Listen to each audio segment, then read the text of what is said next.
तो स्वागत आहे तुमच्या एका नवीन व्हिडिओमध्ये. आज आपल्यासोबत आहे प्रियंका संतोष खांडेकर. UPSC द्वारे कंडक्ट केलेली जी कंबाईंड डिफेन्स सर्व्हिस एक्झाम असते त्यामध्ये इंडियन आर्मीसाठी लेफ्टनंट पोस्टसाठी तिने ऑल इंडिया रँक 4 गाठलेला आहे. आणि सोबतच एअरफोर्स इंडियन एअरफोर्ससाठी जी ॲफकॅट एक्झाम कंडक्ट केलेली जाते त्यासुद्धा तिची फ्लाईंग ऑफिसर म्हणून निवड झालेली आहे. तर प्रियंका, तुझं खूप खूप अभिनंदन या यशासाठी. तर सर्वात आधी आपल्या प्रेक्षकांना तुझ्याबद्दल थोडी माहिती देऊया. तर तू त्यांना थोडं तुझ्याबद्दल सांगशील? माझ्याबद्दल सांगायचं झालं तर माझं नाव प्रियंका संतोष खांडेकर. माझे वडील श्री संतोष विठ्ठलराव खांडेकर जे सहाय्यक पोलीस आयुक्त आहेत महाराष्ट्र पोलीस दलात. माझी आई सौ शारदा खांडेकर गृहिणी आहे आणि माझा लहान भाऊ तो 10वीत आहे प्रज्वल खांडेकर. आणि मूळची आम्ही सगळे वारंगा मसे तालुका कळमनुरी जिल्हा हिंगोली येथील आहोत. माझं एज्युकेशन बॅकग्राऊंड सांगायचं झालं तर मी BTech केलं Visvesvaraya national institute of technology Nagpur NIT Nagpur येथून. 2019मध्ये माझं ग्रॅज्युएशन कंप्लीट झालं. तर जसं तू सांगितलंस की तुझं आता NIT नागपूरमधून इंजिनिअरिंग झालं, तर UPSCसाठी जी एक आवड निर्माण करावी लागते किंवा जी एक लोकांमध्ये आधीपासून जिद्द असते की मला UPSC करायचं आहे, तर हे तुझ्यात कधीपासून निर्माण झालं? तसं पाहिलं तर UPSC करायची ही आवड लहानपणापासून नव्हती, पण माझ्या बाबांना मी पाहिलेलं पोलीस वर्दी पाहिलेली. माझे बाबा महाराष्ट्र पोलीस दलात आहेत. तर लहानपणापासून एक लहानपणीची जी इच्छा असते ती होती की बाबांच्या वरचा अधिकारी बनायचं. ही फारच एकदम लहानपणीची इच्छा. पण एक नॉर्मल चाइल्ड, एक टिपिकल मिडल क्लास फॅमिलीमध्ये झाल्यामुळे आई वडिलांनी शिक्षणाचं महत्त्व सांगितलेलं आणि त्याच्याच जोरावर आपण आपल्या पायावर उभं राहू शकतो. सो त्याच्यानंतर मी 11वी 12वी केलं आणि माझ्या फॅमिलीमध्ये खूप इंजिनियर्स आहेत. माझे खूप काका इंजिनियर्स आहेत, मेनी इंजिनियर्स. सो मी इंजिनिअरिंग फील्ड निवडली, एक स्ट्रॉंग बॅकअप. आणि नेक्स्ट आय वेंट की इंजिनिअरिंग करत असताना मला रिअलाईज झालं की कॉर्पोरेट सेक्टरमध्ये 9 to 5 वाला जॉब मला नाही करायचं आहे. हे मला नाही, this is not what I want. So त्याच्यानंतर मला रिअलाईज झालं की मला जर स्वतःचं नाव करायचं आहे, if you want to stand out of the crowd, एक जगा वेगळं करायचं आहे आणि आपल्याशी जुळलेले लोक, माझे आई वडील असो किंवा मी मूळची, जसं मी सांगितलं मी मूळची वारंगे वसईची आहे. सो इथल्या लोकांचं जर मला नाव काही करायचं आहे, सोसायटीला इन्फ्लुएन्स करायचं आहे, लोकांना इन्फ्लुएन्स करायचं आहे, माझ्या फॅमिलीला जर करायचं आहे, सो मला ती संधी UPSC थ्रू आहे. एक वेगळं स्वतःचं नाव करण्याची ही एक संधी UPSCकडून आहे. त्याच दिशेने मग मी वाटचाल सुरू केली. 3rd इयरमध्ये मला रिअलाईज झालं की UPSC is what I want. आणि 2019मध्ये ग्रॅज्युएशन झाल्यानंतर मी UPSCच्या अंडर येणाऱ्या वेगवेगळ्या परीक्षा, जसं सिव्हिल सर्व्हिसेस झालं, CDS, CAPF या परीक्षा देणं सुरू केलं. त्याचा सगळ्यात महत्त्वाचा प्रश्न म्हणजे तू या परीक्षेची नेमकी तयारी कशी केलीस? म्हणजे यात तू नेमके कोणते विषय निवडलेस? तू कोचिंगसाठी कुठे गेलीस? सहसा विद्यार्थी खूप दिल्ली, पुणे इकडे तिकडे जात असतात. तर तुझा हा नेमका प्रवास कसा होता? तू प्रिपेअर कसं केलंस? सो मी जसं बोलले, माझं ग्रॅज्युएशन 2019मध्ये झालं. मे 2019मध्ये माझं ग्रॅज्युएशन झालं आणि लगेच मी दिल्ली गाठलेलं. मे एंडलाच माझं UPSC सिव्हिल सर्व्हिसेसची तयारी सुरू करायला मी दिल्ली गेले. म्हणजे इंजिनिअरिंग झाल्याच तू UPSC प्रिपरेशनला दिल्लीला निघाली? हो, महिन्याभरातच त्याच महिन्यात सगळ्या फ्रेंड्सला भेटल्या आणि लगेच दिल्ली गाठली. आणि लगेच माझे क्लासेस पण सुरू झाले गेल्याबरोबर दुसऱ्याच दिवशी. सो तिथून तो प्रवास सुरू झाला, जसा दिल्ली ओल्ड राजेंद्र नगरमध्ये. आणि बोलायचं झालं क्लासेस, मी वाजीरामन रवी हे जे खूप प्रसिद्ध क्लासेस आहेत दिल्लीमध्ये, तर हे क्लासेस मी GS साठी लावले. GS म्हणजे जनरल स्टडीज. यात खूप सारे सब्जेक्ट्स असतात. सो बेसिकली ते एक वन स्टॉप होतं जिथे मला पूर्ण जनरल स्टडीजचं एक बॅकग्राऊंड मिळालेलं. Next was selecting optional. तर माझं ऑप्शनल सब्जेक्ट होतं political science and international relations. आणि हे सब्जेक्ट मग मी शुभ्रा रंजन मॅम आहेत, त्यांचे क्लासेसच आहेत तिथे.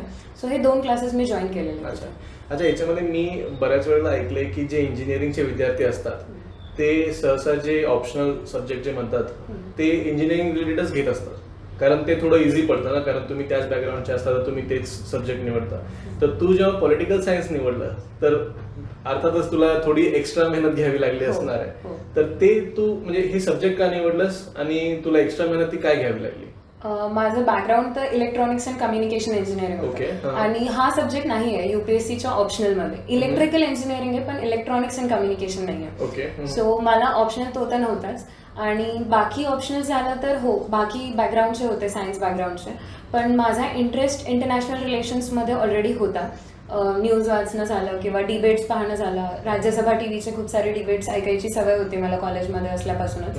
सो ह्या मला गोष्टी खूप आवडायच्या ऐकायला, वाचायला याबद्दल, आणि इंटरेस्ट झाला. मग एक बेसिक टॉपर्स स्ट्रॅटेजी वाचतो आणि टॉपर्सकडून कळालेलं असतं की प्रिव्हियस इयर पेपर्स बघा आणि वेगवेगळ्या ऑप्शनलची स्टडी करा. सो मग तेच पाहिले, प्रिव्हियस इयर क्वेश्चन्स बघितलेत, आणि मग त्या थ्रू मला वाटलं की this is what political science and international relations is what I want. आणि पॉलिटिकल सायन्स पण वाचत असताना किंवा स्टडी करत असताना तिथे खूप सारे वेगवेगळे थिंकर्सबद्दल मी वाचलं, आणि that made me relief think out of the box. आपण जे टेक्निकल बॅकग्राऊंड वाचतो आणि एक आर्ट्स बॅकग्राऊंड येतं, सो मला ते पॉलिटिकल सायन्स घेतल्यानंतर एक आर्ट्स बॅकग्राऊंडचं पर्स्पेक्टिव्ह कळालं. पुन्हा मला हे पण कळालं DU मध्ये, दिल्ली युनिव्हर्सिटी, तिकडे या ऑप्शनलची किंमत खूप आहे. म्हणजे मला 97 मार्क्स जरी असले 12वीत तरी मला तिकडच्या टॉपच्या कॉलेजमध्ये ऍडमिशन नसतं मिळालं, हे मला रिअलाइज झालं. तिथे मला LSR किंवा चांगले जे कॉलेजेस आहेत तिथे ऍडमिशन नसतं मिळालं 97 असून सुद्धा.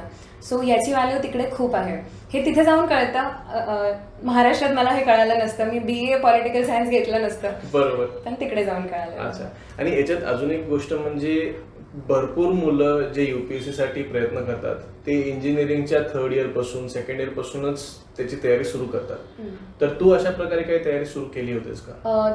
मी इंजिनिअरिंगला असताना खूप इव्हेंट्स करायचे, खूप काही कॉलेजमधल्या गोष्टी केल्या, खूप एन्जॉय केलेलं कॉलेज लाईफ बेसिकली मी.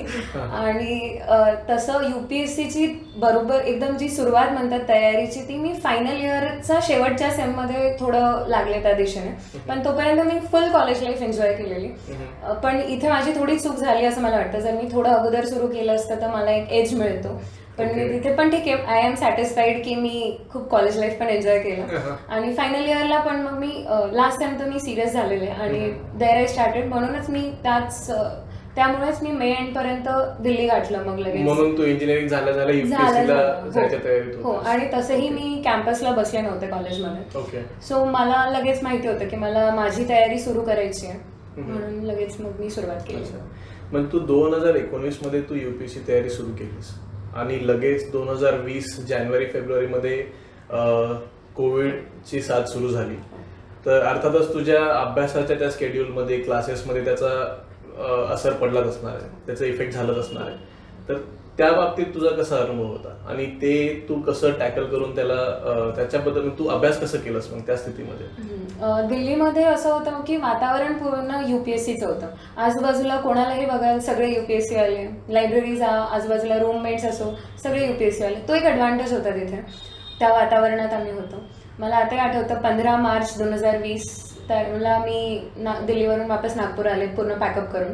पण इकडे आल्यावर मग मला पुस्तकं लेट मिळाले, कुरिअर केलेले वगैरे, पण तरीही मी सेल्फ स्टडी ऑनलाईन जे मटेरियल आहे या सगळ्या थ्रू मी अभ्यास सुरू केलेला आणि एक सेल्फ स्टडीवर फोकस करूयात या दिशेने मग सुरू केलं. पुन्हा UPSCची परीक्षा पण डिले झालेली. जो जून 2020 मध्ये जी गोष्ट होणार होती, जी एक्झाम होणार होती, ती ऑक्टोबर 2020 मध्ये पोस्टपोन झाली. थोडा वेळ मिळाला, पण त्यावेळेला एक डिलेमा असतो, एक डोक्यात विचार होते की आता झाली असती तर एकदाच झालं असतं आणि आता अडकून बसलोय, बट ठीक आहे तो वेळ मॅनेज करू असा विचार केला. आणि ठीक आहे, एक्स्ट्रा टाइम मिळाला तर आपण अजून अभ्यास करूया. माझा तर फर्स्टच अटेम्प्ट होता. सिलेबस न कम्प्लीट करणं हे कॉन्स्टंटली डोक्यात असतं एका ॲस्पिरंटच्या, आणि ते माझ्याही डोक्यात होतं. सो मग मी ऑक्टोबरपर्यंतचा टाइम एक सेल्फ स्टडीमध्ये चांगला युटिलाइज केला. लायब्ररी जॉईन केली तिथे. नागपूरला आल्यावर मी लायब्ररी जॉईन केली आणि लगेच मग अभ्यासाला पण सुरुवात केलेली, एक आपला शेड्यूल बनवून. आणि नागपूरला तू कोणते क्लासेस कंटिन्यू केले होतेस का पूर्ण सेल्फ स्टडी? नाही, नागपूरला आल्यानंतर मी पूर्ण सेल्फ स्टडी केलेलं. म्हणजे असं म्हणण्यात चुकीचं नाही की तू मे 2019 पासून ते मार्च 2020 पर्यंतच क्लासेस केले? हो. आणि नंतर बाकी तुझं सगळं सेल्फ स्टडी होतं? त्याच्यानंतर सेल्फ स्टडी. तर हे झालं आपल्या प्रिपरेशन बद्दलचं. पण आता जसं बरेच विद्यार्थी खूप सारे अटेम्प्ट देतात, तसं तू किती अटेम्प्ट दिले होते आणि किती अटेम्प्ट नंतर तुला लक्षात आलं की आता आपण UPSC सोबत दुसऱ्या पण परीक्षेची तयारी केली पाहिजे? जसं की मी बोलले की UPSCच्या वेगवेगळ्या परीक्षा असतात. सिव्हिल सर्व्हिसेस ज्या थ्रू IAS, IPS, IRS हे ज्या आपल्याला नामांकित पोस्ट आहेत त्या माहिती असतात. आणि बाकी पण परीक्षा असतात, जसं CAPF झालं, CDS झालं, CAPF म्हणजे central arm police forces, okay CDS combined defence services. Okay तर मी ह्या पण परीक्षा देणं सुरू केलं. माझे बाबा ही वॉज द वन ज्यांनी मला सांगितलं की एकाच परीक्षेवर फोकस राहून नाही चालेल. आणि कुठेतरी मी माझं कॉन्फिडन्स लूज केलं होतं जेव्हा मी फर्स्ट अटेम्प्ट माझा प्रिलिम्समध्ये नाही तू निघाला. तुझा फर्स्ट अटेम्प्ट 2020 ऑक्टोबर 2020 मध्ये दिला. Yes, civil services. Civil service. Yes. आणि त्यानंतर माझ्या बाबांनी मला रिअलाईज करून दिलं की बाकी एक्झाम्स देणं पण इम्पॉर्टंट आहे, बिकॉज कॉन्फिडन्स कुठेतरी एक मॅटर करतो. कारण मी याच्यात फक्त माझं मनी इन्व्हेस्टमेंट नव्हती, it was time that I invested. माझं ग्रॅज्युएशनमध्ये मी कॅम्पसला बसले नाही, मी त्याच्यानंतरचा जो वेळ आहे तो पूर्ण फुल टाइम मी प्रिपेअर केलेला. So time investment was a major thing that hit my confidence तेव्हा. सो मी बाकी एक्झाम्स देणं सुरू केलं आणि देन आय हॅड CAPF 2020 डिसेंबरमध्ये होती माझी एक्झाम आणि ती दिली मी तसं. आणि फेब्रुवारी 2020 त्याचा रिझल्ट लागला and I cleared the exam then. Okay. तर तू CAPF ची पण रिटर्न एक्झाम क्लिअर केली. ओके. आणि नंतर त्याची प्रोसेस कशी होती पुढे? त्या बाबतीत फेब्रुवारीमध्ये रिझल्ट लागला, रिटर्नचा रिझल्ट होता. त्याच्या पुढच्या स्टेप असतात. UPSCची कुठलीही परीक्षा म्हटलं तर 1 वर्षाची सायकल राहतेच त्याची. Same was with CAPF. Result लागला रिटर्नचा. त्याच्यानंतरची स्टेप होती फिजिकल्स. तर फिजिकल्समध्ये मुलींना 100 मीटर रन असतो 18 सेकंड्समध्ये, 800 मीटर असतो आणि एक लॉंग जम्प असतं. सो या तिन्ही गोष्टीसाठी मग मी फिजिकल फिटनेस सुरू केलं. मी खूपच normal, I am not a sports person as such. तर मी फिजिकलसाठी तेव्हा सुरुवात केली. लॉकडाऊन असल्यामुळे मला ग्राउंड भेटत नव्हतं त्यावेळी प्रॅक्टिस करायला. पण मग मी कसं जुगाड, वी आर इंजिनियर्स सो जुगाडू. तर मी रेल्वेचं ग्राउंड एक भेटलं आणि तिथून परमिशन्स वगैरे घेतला आणि दॅट वॉज ऑल्सो फन. मजा आलेली प्रॅक्टिसमध्ये. सकाळ संध्याकाळ मग तिथे प्रॅक्टिस करायचं. Long jump specially was difficult for me. आणि सगळं काही मग प्रॅक्टिस केल्यानंतर पुन्हा माझ्यासाठी अजून एक फॅक्टर होता की माझं वजन. कोविड असल्यामुळे आपण सगळे घरी बसून होतो आणि माझंही वजन खूप साऱ्या लोकांसारखं माझंही वजन वाढलेलं आणि it was 64 kg then.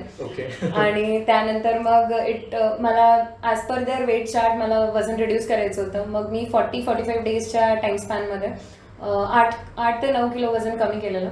So from 64 माझं वजन एप्रिलमध्ये 17 एप्रिलला माझे पुण्याला GC CRPF तळेगाव इथे माझे फिजिकल्स झालेले आणि तिथे माझं वजन 55 पॉईंट काहीतरी आलेलं, 55.5. So it paid off there वजनात. बट अनफॉर्च्युनेटली माझं तिथे 100 मीटरमध्ये I missed by few milliseconds. Yes. So आणि ऑल्सो तिथे but one thing I admire की मी तिथे मी एकटीच मुलगी होते जिने रिपोर्ट केलेलं. Though there were many girls had to report there but I was the only girl. Though we were 2, the other girl got out with the height. तिची height रिक्वायरमेंटमध्ये ती बाहेर पडली आणि I was the only one who ran with the boys. There were 4 boys with me running आणि I was the 5th girl there. तर पूर्ण 5 candidate मध्ये तू एकटी मुलगी होतीस आणि बाकी 4 मुलं होती. येस. आणि त्यात सुद्धा तुझं काही मिली सेकंडमुळे तुझं सिलेक्शन नाही झालं. तर माझा रिटर्नचा स्कोर त्याच्यानंतर मला आता रिसेंटली जेव्हा रिटर्नचा स्कोर आला तेव्हा माझा रिटर्नमध्ये पेपर 2चा score was 110. So this is considered to be a very good score. But unfortunately मी फिजिकल्स क्लिअर नाही केलं तर I missed that written part didn't matter. आणि मग एंड रिझल्टमध्ये पण माझं नाव नाही येऊ शकलं कारण मी बाहेरच पडले प्रोसेसच्या. फिजिकल्स निघाला नाही. पण तिथे मला रिअलाइज झालं की physical fitness is also important. फक्त अभ्यास करून होत नाही. Physical fitness is also important. आणि मग त्यानंतर मग मी फिजिकलच्या तयारीला पण म्हणजे नॉट तयारी बट रोज एक रनिंग जॉगिंग ठेवायचं. मला हे रिअलाइज झालं की दिस ऑल्सो हेल्प्स सायकोलॉजिकली पण एक तुम्हाला मेंटली कुठेतरी एक्झाम्स कॉम्पिटेटिव्ह एक्झाम्सच्या सायकलमध्ये इट हेल्प्स. मला इनफॅक्ट इट रिअली हेल्प्स. सकाळी रनिंग, सकाळी उठणं, तो स्केड्यूल बनवून इट हेल्प. तर आता जसं तू CAPFच्या एक्झाम बद्दलची माहिती दिलीस आणि त्यात तुला कळालं की फिटनेस हे किती महत्वाचं, स्टडीज सोबत किती पॅरलली महत्वाचं आहे, राईट? तर CAPF सोबत तू अजून कोणत्या प्रकारचे एक्झाम्स? जसं मी बोलले की मी UPSCच्या बाकी परीक्षा होत्या जसं combined defence services CDS exam ही सुद्धा दिलेली. एअरफोर्स कडून घेण्यात येणारी AFCAT air force common admission test ही पण परीक्षा दिली. CDS वर्षातून 2 वेळा घेतली जाते तर जसं 2020च्या सायकलमधली नोव्हेंबर 2020ची मी CDS दिलेली ओके. आणि एअरफोर्सची AFCAT मी फेब्रुवारी 2021मध्ये दिली. आणि याची ही प्रोसेस रिटर्न असतात. ह्या पहिल्या 2 ज्या स्टेप्स आहेत या रिटर्न, या 2 एक्झाम्स दिल्या, या रिटर्न एक्झाम्स दिल्या आणि पुढे याचे रिझल्ट आले आणि मग पुढे माझे SSBs होते याचे. म्हणजे रिटर्न क्वालिफाय झाल्यानंतर there is a SSB exam. हो, म्हणजे written is the first step, त्याच्यानंतर SSB म्हणजे service selection board. SSB is a 5-day test आणि इथे 5 दिवसात they test us in and out, the officers they test us in and out. आणि मग याच्यामध्ये जे 5 दिवसाची टेस्ट असते, एक जनरल इन्फॉर्मेशन दे की ही टेस्ट मध्ये काय काय कंडक्ट करतात या टेस्टमध्ये. SSB is basically 5-day test, ज्याच्यात Day 1 इज वी रिपोर्ट आणि त्यांना फिल्टर करायचे असतात लोक. So that is basically screening, जिथून लोक सिलेक्ट होतात नेक्स्ट स्टेपसाठी. तो screening consist of PP and DT, picture दाखवून we have to write a story. Other is OIR, officers intelligence rating test. आणि या थ्रू लोक नेक्स्ट फेज 2 साठी सिलेक्ट होतात and they remain for 5 days. So the next 4 days after Day 1 various tests are being taken. एअरफोर्समध्ये Day 1 ला psychology test conduct केली जाते. आर्मीमध्ये it is Day 2 that psychology test is conducted. So psychology tests basically consists of 4 tests. The first one is TAT, that is thematic apperception test. Okay. या टेस्टमध्ये you have shown a picture for 30 seconds आणि त्याच्यानंतर 4 मिनिट्समध्ये एक story लिहायची असते. म्हणजे एक 30 सेकंदासाठी एक फोटो दाखवला आणि त्याच्यामध्ये तुम्हाला 4 मिनिटासाठी त्याबद्दल लिहायची स्टोरी लिहायची. The picture is hazy, not clear. So एक आपण काय गेस करतो त्या पिक्चरवरून, आपलं काय परसेप्शन राहतं हे त्या स्टोरीमध्ये लिहायचं. आणि हे सगळे SSBचे जे टेस्ट, हे जे 5 दिवसाचे टेस्ट आहे, हे तुझं फर्स्ट अटेम्प्ट कधी दिलं होतंस तू? जसं मी बोलले की मी नोव्हेंबर आणि फेब्रुवारीमध्ये CDS आणि AFCAT रिस्पेक्टिव्हली दिलं होतं. आय हॅड माय SSBs, या दोन्ही याचे SSB माझे जुलैमध्ये होते. I remember 19th July I had to report for army air force SSB at Mysore. So that was my very first SSB आणि मी फ्रेशर म्हणून गेलेले तिथे. फर्स्ट SSB मी स्क्रीनिंग झाले आणि त्याच्यानंतर 5-day process, I went through the 5-day process. पण शेवटच्या दिवशी मी कॉन्फिडन्स आउट झाले एअरफोर्समध्ये. That was the first attempt for air force आणि फर्स्ट SSB एज वेल. तर तिथे मी पण 5 दिवसानंतर मी सिलेक्ट नाही झाले, त्याला म्हणतात रेकमेंडेशन. तर माझं रेकमेंडेशन नाही झालं आणि मी कॉन्फिडन्स आउट झाले. बट दिस एक्सपिरियन्स जो होता हा खूप महत्वाचा ठरला. मला माझ्या पर्सनॅलिटी डेव्हलपमेंट, एक जो म्हणतो, एक बरेचसे फॅक्टर्स कळाले. आय वॉज क्वेश्चन की माझं करिअर गॅप का आहे, एक मध्ये 2 वर्षाचा जो गॅप आलेला. पण मग बऱ्याचशा गोष्टींवर मी इंट्रोस्पेक्ट करू शकले. नेक्स्ट वॉज माय CDS, जे मी बोलले की CDS दिलेलं, त्याचा माझा SSB होता नेक्स्ट जुलैमध्येच, ह्याच्यानंतर इमिजिएटली. पण तिथे मी स्क्रीन आउट पण झाले. Day 1 लाच मी बाहेर पडले. अच्छा, Day 1 लाच रिजेक्ट झाले. हो. Okay. So I call this journey as ups and down. चढ उतार खूप होते आणि चढ तर फार कमी, उतारच जास्त होते. पण या दोन्ही एक्झाम मध्ये रिजेक्ट झाल्यानंतर मग तू पुढे कसं स्वतःला कोप अप केलंस की म्हणजे आता नाही, आपल्याला हे करायचंच आहे, तर हे तू कसं पुढे नेतस या गोष्टीला? आय थिंक जेव्हा आपण कुठल्याही गोष्टीसाठी प्रिपेअर करतो तर एक माझ्या डोक्यात होतं की मी सुरुवात कशासाठी केली. खूप वेळा असं झालं की मला गिव्हअप करायची इच्छा झाली, डिमोटिवेट होत होते. मी स्वतःच्या डिसिजन्सला पण क्वेश्चन केलेलं, कारण कुठेतरी एक सक्सेस खूप लांब वेळेसाठी दिसला नव्हता. आणि आयुष्यात असं पहिल्यांदा झालेलं की इतके फेलियर बॅक टू बॅक येतात, तर ऑब्व्हियस होतं ते. आणि मला वाटतं हे कॉम्पिटेटिव्ह एक्झाम्स जेव्हा आपण देतो तेव्हा अशा बऱ्याच वेळा परिस्थिती येते. आपण ठरवतो की आपण फर्स्ट अटेम्प्ट मध्ये काढू, पण होत नाही. Things don't go as per plan. हे बऱ्याच वेळा होतं. पण मला असं वाटतं तर प्लॅननुसार नसतील जात तरीही आपण रेडी राहायला पाहिजे. डिमोटिवेशन आलं तरी एक सेल्फ मोटिवेशन राहायला पाहिजे की आपण सुरुवात कशासाठी केली होती, आपलं गोल काय होतं. आणि आय थिंक फॅमिली सपोर्ट पण एक इथे खूप महत्त्वाचा ठरतो. की मी जेव्हा डिमोटिवेट झाले तेव्हा मला जो फॅमिलीचा सपोर्ट मिळालेला, दॅट वॉज मोस्ट इम्पॉर्टंट. फ्रेंड्सचा होता पण family was the most important. फ्रेंड्सचा बाकी सपोर्ट होता. पुन्हा मी माझ्या मेंटॉर ज्या होत्या SSBसाठी, फ्लाईट लेफ्टनंट शिवाली देशपांडे, त्यांनी पण मला बरंच मोटिवेट केलं, इन्स्पायर केलं. She is a very influential person. So त्यामुळे मला एक आय थिंक मोटिवेशन मिळालं वापस टू गेन. आणि मोठं एक टार्गेट असतं की देशसेवा करायची, हे तर असतं सोसायटीसाठी. पण आय थिंक एक स्वतःचं सेल्फ मोटिवेशन जेव्हा या प्रोसेसमध्ये असतो ते महत्त्वाचं असतं. अच्छा. आणि मग ह्या परीक्षेनंतर जुलै 2021 राईट, या जुलै 2021 नंतर मग तू परत कधी अटेम्प्ट दिला आणि मग पुढचा पाऊल कसा उचललास? पुढे मग माझ्या बाकी एक्झाम्स तर होतात. सिव्हिल सर्व्हिसेसचा सेकंड अटेम्प्ट येत होता ऑक्टोबरमध्ये, पण या ड्युरेशन मध्ये मी पुन्हा एअरफोर्सची पण एक्झाम दिलेली. फेब्रुवारी 2021 मध्ये CDS दिली, ज्यात माझा ऑल इंडिया रँक 4 आहे ती मागच्या फेब्रुवारीमध्ये झाली होती, फेब्रुवारी 2021 मध्ये. ओके. आणि एअरफोर्सची पण ऑगस्टमध्ये झाली. तर अशा मी एक्झाम्स देत होते सोबतच, कारण you are not sure about results, पण एक्झाम्स देत राहणं हे आपलं काम होतं कुठेतरी त्या प्रोसेसमध्ये. माझं सिव्हिल सर्व्हिसेसचा अटेम्प्ट होता ऑक्टोबर 2021 मध्ये, सेकंड अटेम्प्ट माझा. बट देअर ऑल्सो प्रिलिम्समध्ये मी मार्जिननी गेले, 2-3 मार्काच्या मार्जिननी गेले. पण माझे बाबा बोलतात की whether you miss by 1 or 2 marks और 10 or 20 मार्क्स, एकच गोष्ट झाली, तुम्ही मिस केलं. बरोबर. हां, तर इट म्हणजे मॅटर. पण मी डिमोटिवेट पुन्हा झालेले की अगेन अ फेलियर. 2021 मध्ये बरेच फेलियर्स झाले आणि पुन्हा एक फेलियर. बट त्यावेळेला मला आठवलं की माझ्या SSBs लाईंड अप आहेत पुढे. एअरफोर्सचं SSB होतं माझं जानेवारीमध्ये, ज्याच्यात मी आता सिलेक्ट झाले. CDSचं पण SSB होतं फेब्रुवारीमध्ये. त्याच्यातही जे फेब्रुवारी 2021चं होतं त्याचं फेब्रुवारी 22 मध्ये होतं आता अलाहाबादला. सो दिस वे मग मला हे SSBs आठवले. माझ्या ज्या मेंटॉर होता फ्लाईट लेफ्टनंट शिवाली देशपांडे, मी यांचा guidance was the best part that I got. नागपूरमध्येच पुन्हा त्यांनी मला जे गाईड केलं, she did not charge anything for me. त्यांची जी ही पूर्ण that is the service to the society. आणि त्या ज्या प्रहार समाज जागृती संस्था याच्याशी त्या असोसिएटेड, ही त्यांचीच ऑर्गनायझेशन आहे इनफॅक्ट. सो त्यांचा जो गायडन्स होता, I think that help me in this SSB process. कारण माझं फॅमिली बॅकग्राऊंड इज सच की तिथे डिफेन्सवाला कोणी नाही आहे. But I met her, she inspired me for the defence. म्हणजे that is also one of the part की मला डिफेन्ससाठी अजून प्रेरणा मिळाली. आणि एक युनिफॉर्मचं द अट्रॅक्शन होतं ते डिफेन्ससाठी पण ॲप्लिकेबल आहे. बट त्या मॅमला भेटून पण एक मला अजून मोटिवेशन आलं आणि एक पुन्हा एक स्पार्क जो होता तो हे झाला की I have to work on my SSBs नाव. जे झालं त्याच्यावर आय शुड नॉट क्राय.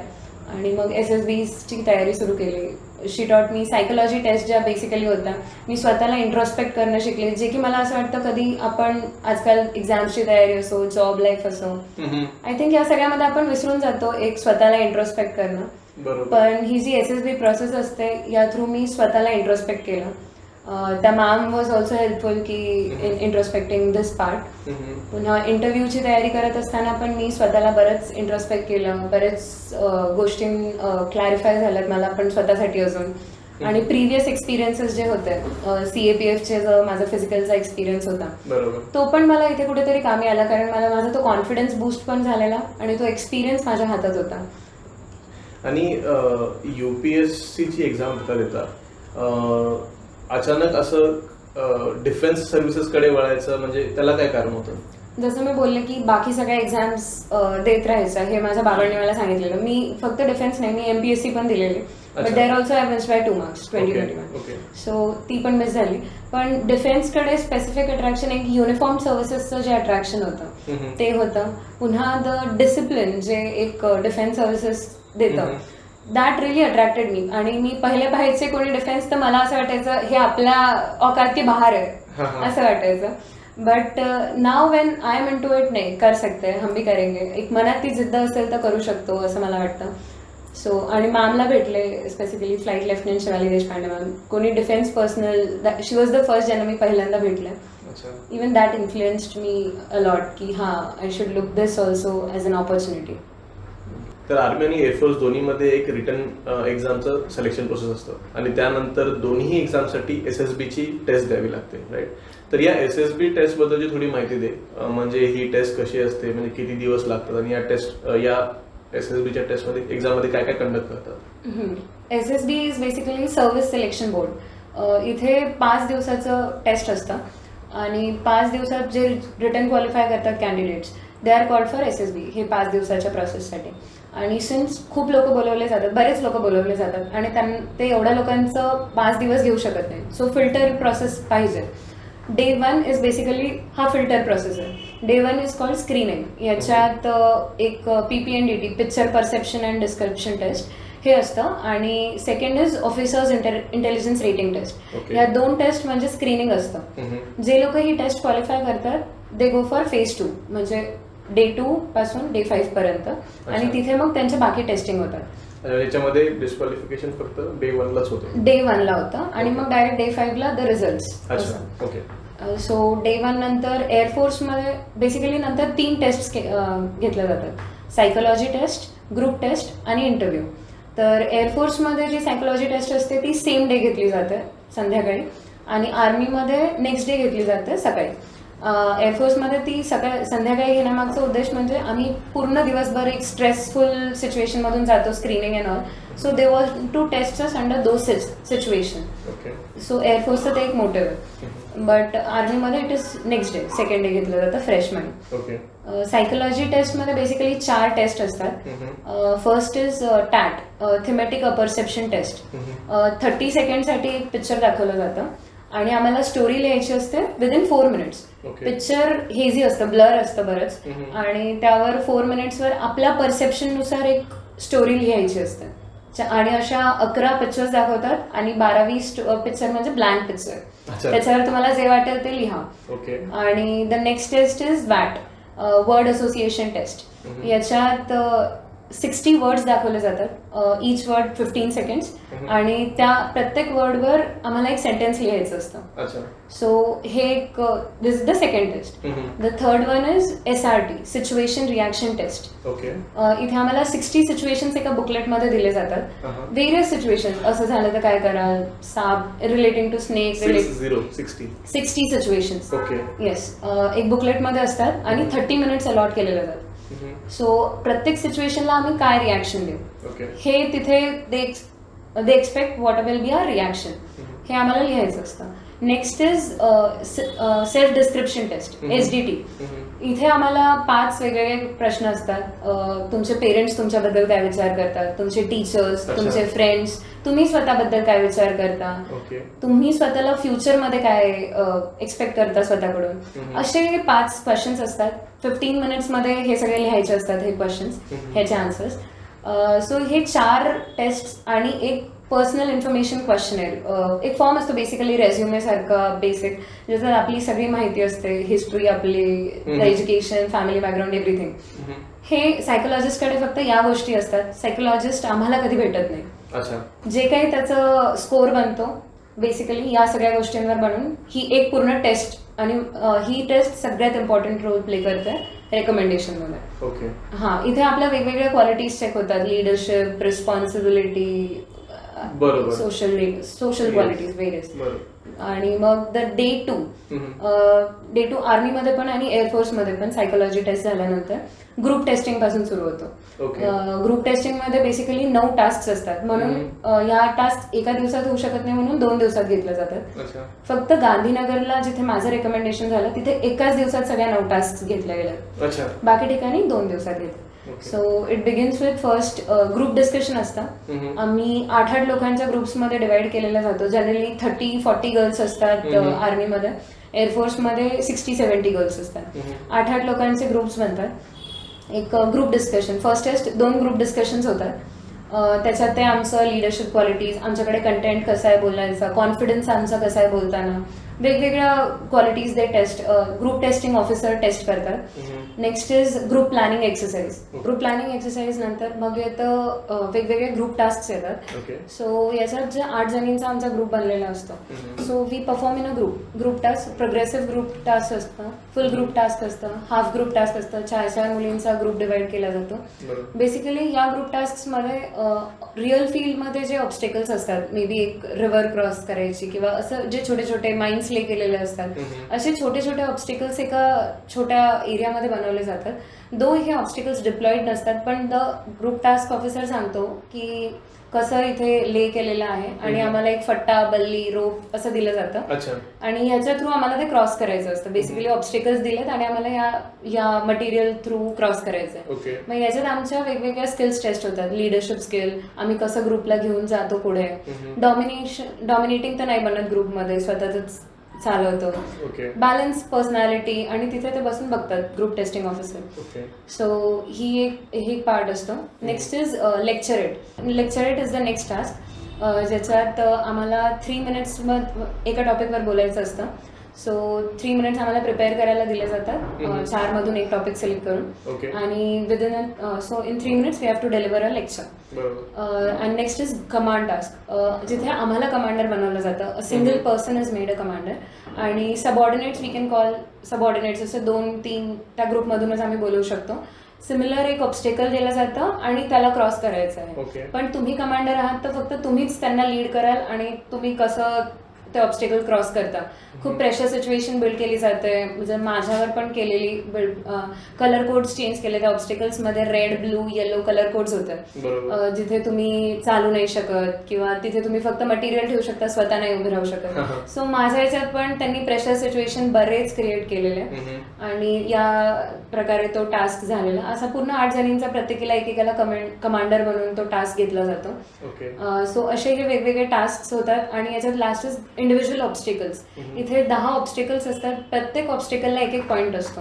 इथे आमची फिजिकल फिटनेस एक चेक केली जाते. जसं उदाहरण द्यायचं झालं तर ऑब्स्टेकल्समध्ये देर इज हाय जम्प, मग एक हाय जम्प वॉल असते, एक वॉल क्लाइंब करून जम्प करायचं आहे. मंकी क्रॉल असतो,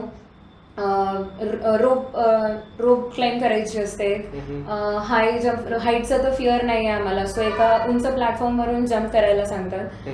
प्लॅंकवरून एक हाय प्लॅंक असतो, तिथून जम्प करायचं असतं. स्क्रीन जम्प असतं. असे वेगवेगळे ऑब्स्टेकल्स दिले जातात, आणि हे 10 ऑब्स्टेकल्सचे प्रत्येक ऑब्स्टेकलचा पॉईंट असतो. ओके सो आणि हे सगळे ऑब्स्टेकल्स विदिन 3 मिनिट्स आम्हाला करायचे असतात, 10 ऑब्स्टेकल्स. अच्छा सो दे टेस्ट की आम्ही कसं प्लॅन करतो, कसं एक्झिक्यूट करतो हे सगळे ऑब्स्टेकल्स पार करताना. या अर्थे हा टास्क केला जातो, आणि हे 9 टास्क घेतले जातात ग्रुप टेस्टिंगमध्ये. अच्छा त्याच्यानंतर लाईन अप असतात. काही काहींचं जसं सेम डे इंटरव्ह्यू असतो ग्रुप टास्क झाल्यानंतर, किंवा नेक्स्ट डे पण इंटरव्ह्यू होऊ शकतो. अच्छा इंटरव्ह्यूइंग ऑफिसर एकच बोर्ड मेंबर घेईल, आणि we are made to like scheduled असतात इंटरव्ह्यूज प्रत्येकाचे. आणि माझे तर प्रत्येक वेळेला it is either the board president किंवा बोर्ड व्हाईस प्रेसिडेंटनेच इंटरव्ह्यू झालेत माझ्या आतापर्यंत SSB मध्ये. अच्छा आणि इंटरव्ह्यू मध्ये पण खूप वेगवेगळ्या यांनी ग्रिल केलंय, म्हणजे कधी पर्सनल ऍस्पेक्ट्स, पर्सनल लाईफ पण तेवढीच ग्रिल केली आहे. माझं टेक्निकल डोमेन असल्यामुळे, इंजिनिअरिंग बॅकग्राऊंड असल्यामुळे टेक्निकल नॉलेजवर पण बरेच प्रश्न होते. करंट अफेअर्सवर पण टेस्ट केलं. आणि ऑब्व्हियसली डिफेन्स फोर्सेससाठी जातोय, तर डिफेन्स बॅकग्राऊंड किती तुम्हाला नॉलेज आहे आणि कितपत इच्छा आहे. So that test is in and out. आमचं पूर्ण या 5 दिवसात पूर्ण टेस्टिंग होतं. आम्हाला वाटत नाही की कोणी आम्हाला ऑब्झर्व करतंय, बट कंटिन्युअस आम्ही एका ऑब्झर्वेशनमध्ये असतो हे 5 दिवस. आणि डे 5 इज द जिथे कॉन्फरन्स होतं. कॉन्फरन्सच्या दिवशी प्रत्येकाला देर आर 10 to 15 ऑफिसर्स एका रूममध्ये बसलेले असतात. सगळे खूप high rank, colonel, lieutenant general, सगळे high ranking officers, stars on their shoulders, युनिफॉर्ममध्ये असतात. ते इतके दिवस 4 दिवस आम्ही कधीच त्यांना युनिफॉर्ममध्ये बघत नाही. But 5th day is where we see all of them with stars on their shoulders आणि युनिफॉर्ममध्ये, आणि we are made to sit in front of them. कॉन्फरन्समध्ये ते मग if they want they can ask us questions, if they don't want they might not ask questions as well. एकेकाला बोलवून ही conference होते, आणि देअर दे टेक, म्हणजे final call is made की यू आर इन, आउट, या बेसिसवर you get recommended और you are conference out. Select झालंय का रिजेक्ट झालं? हा, तर सिलेक्ट झालं असेल तर रेकमेंडेशन, आणि रिजेक्ट झालं तर कॉन्फरन्स आउट. हा, कारण कॉन्फरन्स आउट, कारण आम्ही हा 5 दिवसाचा एक्सपिरियन्स पण सोबत घेऊन जातोय, तर त्याला म्हणतात की कॉन्फरन्स आउट नंतर. मग अच्छा, म्हणजे तुम्ही एक अनुभव घेऊन जाता. हा, आणि स्पेशली लास्ट मध्ये कॉन्फरन्स पण होते. So conference out is the term जी वापरली. म्हणजे पूर्ण 5 दिवस तुमची एक ना एक प्रकारची सगळी चाचणी करून बघतात, आणि तुम्हाला सायकोलॉजिकल, फिजिकल सगळ्याच प्रकारे टेस्ट करतात, आणि तुम्हाला कंटिन्यू कोणी ना कोणीतरी ऑब्झर्व करणार असतोच असतो. Yes yes. एवढी कठीण परीक्षा देणं म्हणजे एक कौतुकच मानलं पाहिजे तुझं की एवढी परीक्षा पार पाडणं. आणि हे जेव्हा ह्या परीक्षेचा निकाल लागला, तो जो दिवस होता, तो जो क्षण होता, त्याबद्दल तू काय थोडंसं म्हणजे? याच्यात SSB झाल्यानंतर पण जर्नी इथे संपत नाही. अच्छा. पुढे मेडिकल्स असतात. मेडिकल्स इज ऑल्सो एक खूप टफ पार्ट आहे याच्यातला, कारण फुल बॉडी टेस्ट, सगळे डिपार्टमेंट्स, ENT, मुलींसाठी गायनेकोलॉजिस्ट, सगळे सगळे डिपार्टमेंट्स सगळे डिपार्टमेंट्स आमचे चेक करतात आणि मेडिकल यू नेव्हर नो तुमच्या बॉडीमध्ये कोणतं हे असेल. मला पण बरंच माहिती नव्हतं काय काय आहे. So medicals was a tough part. माझी लिस्ट आली होती 21 मार्च तेव्हा आले, जेव्हा ही फायनल मेरिट लिस्ट आली ऑल इंडिया रँक 4 CDSचा. पण तोपर्यंत माझा अपील मेडिकल राहिलं होतं. मला हिमोग्लोबिनचा आणि अजून एक सिस्टचा TR होता. सो हे TR असल्यामुळे माझं हे उरलं होतं पुढचं process final medical. I couldn't enjoy तेव्हा, कारण ती एन्झायटी होती की तुम्ही हे सगळं केलं पण मेडिकल्स मध्ये आउट झाला, अजून एक परीक्षा बाकीच आहे. ऑल इंडिया रँक 4 ही कामी नाहीये जर मी मेडिकल आउट झाले तर. आणि ते जास्त पेनफुल राहील कारण तुम्ही मेरिट इन तर आहात पण तुम्ही मेडिकल आउट होऊ शकता. बरोबर. सो ते अजून प्रेशर होतं. बट फायनली माझं 6 तारखेला माझं आर्मी आणि एअरफोर्स दोन्हीचं मेडिकलचं कॉन्फरन्स झालेलं. फायनली सगळं संपलं. म्हणजे 16-17 डेज मी दिल्लीमध्ये होते, एकटी होते. खूप मजा पण केली बट तो एक वेगळा अनुभव होता. पण मग finally it all medicals clear झालं. माझ्या हातात CDSचं मेरिट पण होतं की ऑल इंडिया रँक 4 आहे. दॅट वॉज द मोमेंट की आय कुड रिअली एन्जॉय. आणि मग मी वापस घरी आले तेव्हा आय वॉज वेटिंग की मी कधी आईबाबांना भेटते आणि कधी हे होतं. सो जशी मी ट्रेनमधून उतरत होते, सो द कंपार्टमेंट डोअरच्या तिथेच बाबा उभे होते बाहेर आणि मी अशी कधी त्यांना जाते. सो मी त्यांच्यात जाऊन गळ्यात पडले आणि 1 मिनिटं त्यांना सोडलं नाही. सो दिस वॉज आफ्टर माझ्या 10thच्या रिझल्ट नंतर हा एक हॅपी मोमेंट होता जो मी एवढ्या वर्षात मिस केलेला. आणि I was waiting for this one thing. आणि मग फॅमिलीला फायनली भेटून इट वॉज ऑल हॅपी. आणि शेवटी एक मी म्हणेल की जसं मी बोलले की मी वारंगा मसई इथून येते आणि इथल्या लोकांना पण या गोष्टीचा इतका आनंद झाला. मला माहित नव्हतं डिफेन्स याला कसं एक्सेप्ट करतील सगळे. बट मी आता पाहते की सगळ्यांना आनंद झालाय. एव्हरीवन इज सो प्राऊड की मलाही खूप आनंद झाला की त्यांचा जो आनंद आहे. आणि पुढे माझ्या फॅमिलीमध्ये खूप मुली आहेत. सो आय वॉन्ट की बाकी पण मुली येतील आणि असंच फॅमिलीमध्ये अजून डिफेन्सचे ऑफिसर्स बनतील. मी फर्स्ट जनरेशन ऑफिसर राहील तर अजून येईल. नाही, हे खरंच आमच्यासाठी सुद्धा खूप अभिमानाची गोष्ट आहे की कळमनुरी तालुक्यातील हिंगोली जिल्ह्यातील मसईवर या गावातील एक मुलगी नॅशनल लेवलवरती एवढं मोठं यश गाठलं तिने. हे खरंच एक खूप अभिमानास्पद गोष्ट आहे. आता जे आपले यंगस्टर्स आहेत किंवा जे हे व्हिडिओ पाहणारे आपले प्रेक्षक आहेत, यांना तुला काय मेसेज द्यायचा आहे? मेसेज यंगस्टर्स जे कॉम्पिटेटिव्ह एक्झाम्स आणि बाकी पण लोक, मला असं वाटतं फर्स्ट की पहिला मेसेज की डिफेन्स फील्ड लोक जनरली सिलेक्ट नाही करत. तर इथे मला माझ्या मॅम ज्या मेंटॉर आहेत flight lieutenant Shivali Deshpande ma'am, त्या नेहमी म्हणतात की डिफेन्समध्ये तुम्ही मरण्यासाठी नाही जात. जी भीती असते लोकांच्या मनात की तुम्ही मरण्याची जी भीती असते, तर डिफेन्समध्ये तुम्ही मरण्यासाठी नाही जात तर शत्रूला मारण्यासाठी जाता. सो हे एक वाक्य मला सगळ्यांना सांगायचं आहे. आणि मला असं वाटतं एक मुलींचा जो ॲस्पेक्ट असतो करिअरच्या बाबतीत, मला असं वाटतं गावातल्या मुलींना संधी दिली जात नाही पुढे शिक्षणाची, किंवा ग्रॅज्युएशन झालं तर लगेच लग्नाचा विषय निघतो, किंवा आपल्या मनाजोगं करिअर सिलेक्ट नाही मी तर लकी होते की मला माझ्या आईबाबांनी दिली ही संधी. पण मला असं वाटतं की मुलींना स्पेसिफिकली ही संधी दिली पाहिजे. आणि डिफेन्स तर ऑब्व्हियसली आहेच ऑप्शन, पण तुम्हाला तुमचं करिअर चॉईस निवडता आलं पाहिजे. मुलांनी सुद्धा बाकी जे ॲस्पिरंट्स आहेत, एक त्यांच्यासाठी पण मला मेसेज द्यायचा आहे की जेव्हा तुम्ही कॉम्पिटेटिव्ह एक्झाम्सची तयारी करता, मी जसं सांगितलं की माझ्या जर्नीमध्ये खूप चढ उतार होते, चढ कमी उतार जास्त. तर ह्या ज्या फेलियर्स येतील मधात, फेलियर्स येतीलच, त्याला लर्निंग म्हणून घ्या. माझे जे एक्सपिरियन्स होते फेलियर्सचे ते मला पुढे खूप मोठा अनुभव देऊन गेले. या 2-2.5 वर्षात मी जे शिकले ते for whole my life I continue that. कदाचित मी जॉब घेतला असता तर मी एवढं शिकले पण नसते. पण त्या फेलियर्समधून शिका. ह्या एक्झाम्स ज्या आहेत ह्या आपलं आयुष्य नाही आहे. इथे ठीक आहे फेलियर्स आले तरी आपण याच्यातून काय शिकतो, पुढे त्याला इम्प्रोवाइज करायचं आणि नेहमी शिकत जायचं. काही ना काही तर आपण शिकतोच या सगळ्या एक्झाम्समधून. आणि 100% द्या स्वतःचं. कधीच गिवअप करू नका. एक patience is the key here. जेवढा तुम्ही पेशन्स ठेवाल, मी पण एका मोमेंटला होते की गिवअप करेल, बट देन माय फॅमिली, मी माझ्या काकांना पण एकदा बोलले की चाचू आय गिवअप, बट नाही. तेव्हा माय फॅमिली हे पण बोलले की नाही, गिवअप नाही करायचं. जर तुम्ही जर्नीची सुरुवात केली तर रिझल्टसाठी वर्क कर. गिवअप कधीच नाही करायचं. 100% द्या. Result will be yours.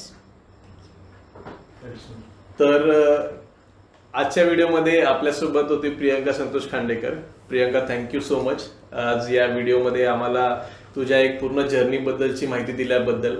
आणि मला नक्कीच आय रिअली होप की हे खूप लोकांना इन्स्पायर करेल आणि खूप लोकांना एक प्रोत्साहन देईल की त्यांच्या पण पुढच्या वाटचालीसाठी. आणि तुला सुद्धा कॉंग्रॅच्युलेशन्स आणि खूप खूप शुभेच्छा पुढच्या वाटचालीसाठी. आणि अशाच प्रकारे आपण परत भेटूया दुसऱ्या व्हिडिओमध्ये. Thank you so much.